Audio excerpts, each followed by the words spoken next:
President-elect Joe Biden will attend church with the 4 leaders of Congress on the morning of his inauguration. House Speaker Nancy Pelosi, Senate Minority Leader Chuck Schumer, as well as their Republican counterparts, Senate Majority Leader Mitch McConnell and House Minority Leader Kevin McCarthy, were invited. The Wednesday Mass will be at the historic St. Matthew's Cathedral in Washington, D.C. Mr. Biden has spoken openly about his Catholic faith. He attends Mass weekly and often invokes Scripture in his political speeches. Joining us now with more personal insights on the president-elect is former Democratic Senator Max Baucus. He served as U.S. Ambassador to China in the Obama administration and is a longtime friend of President-elect Biden. Ambassador, welcome. Thanks for joining us. You bet. So you have known Joe Biden for about 40 years. How have you seen faith shape his life and his political views? Well, Joe, at heart, is a very, very decent, generous, trustworthy man. You get what you see, and you see what you get. No guile, totally trustworthy, and that's going to go a long, long way to help him in his presidency. Now, the deaths clearly of his first wife and child deeply affected him. He virtually decided not to keep his seat. It was just so devastating. And frankly, it was my mentor, Montana, Senator Mike Mansfield, who persuaded Joe to stay, stick it out for a 6 months, and then just see. Then it was, of course, it was a subsequent death of Bo that made it was a second devastation to him. But he internalized it. He made him a bigger man. It can't help but make you a bigger man when your wife and children are killed. And I've seen Joe grow that way. I've seen Joe become even more mature, but the basic Joe is still there. He is a very decent, hardworking, honest guy. He looks for solutions. He'll make a great president. The best person I can think of to face the challenges that we're now facing with COVID, with unemployment, with the riots storming the Capitol, with the rise of China. It's going to be a difficult task, but he's up to it. So President-elect Biden's inaugural theme is America United. But as we saw earlier this month, there is so much of a divide in this country, so much that we as Americans cannot even agree on a common truth. So do you have a sense of what the president-elect and his team will be doing to try to move towards unity? First, you lead by example. Joe will lead by example. He'll lead by not criticizing. He'll lead by not causing division. He'll lead by being a person who wants to bring us together. That's number one. Number two, Joe's very smart. He's very driven, too, to do the right thing here. He knows that if he's going to be successful, he has to persuade many on the other side of the aisle. And how's he going to do that?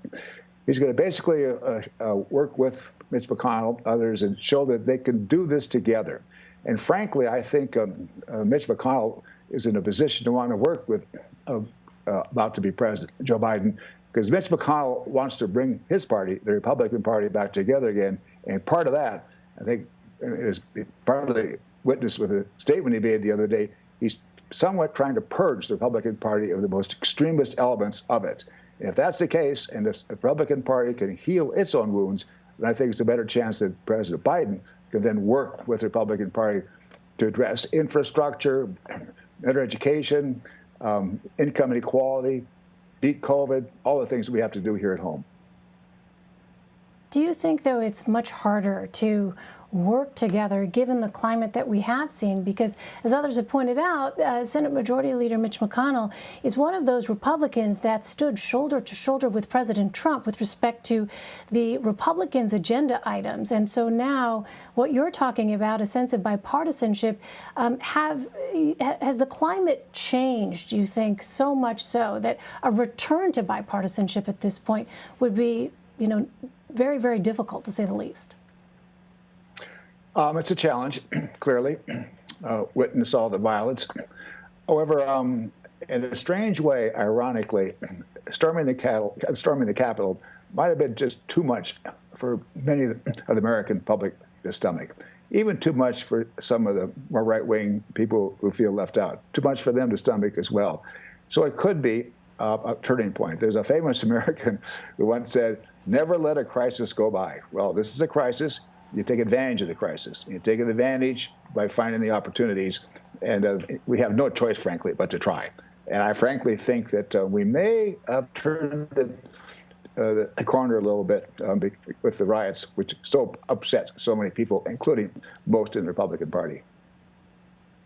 And very quickly, before we let you go, Ambassador, where do you stand on impeachment?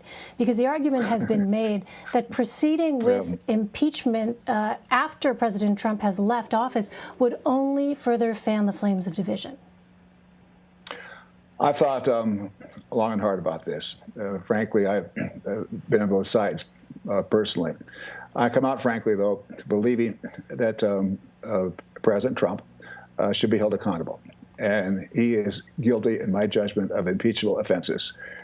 He should be tried in the Senate, and I hope convicted, because that will purge the Republican Party of a very, very nasty element of the party. It'll purge America, then we can get on with it. On the other hand, if he is not impeached or if he's not convicted, certainly if there's no trial in the Senate, that would send a signal to would-be extremists from the left or from the right that they can preach untruths with impunity. I mean, he has to be held accountable. Now, a Senate trial will be a bit disruptive for President Biden, but I don't think it'll be terribly disruptive. I think all things being equal, there's no free lunch here. You've got to make choices. It's probably better to be impeached and convicted, and frankly, we get him behind us so that we can then more fully get on with our business. Ambassador Max Baucus. Ambassador, thank you very much for taking the time to talk to us. We really appreciate it. You bet. You bet. Thank you.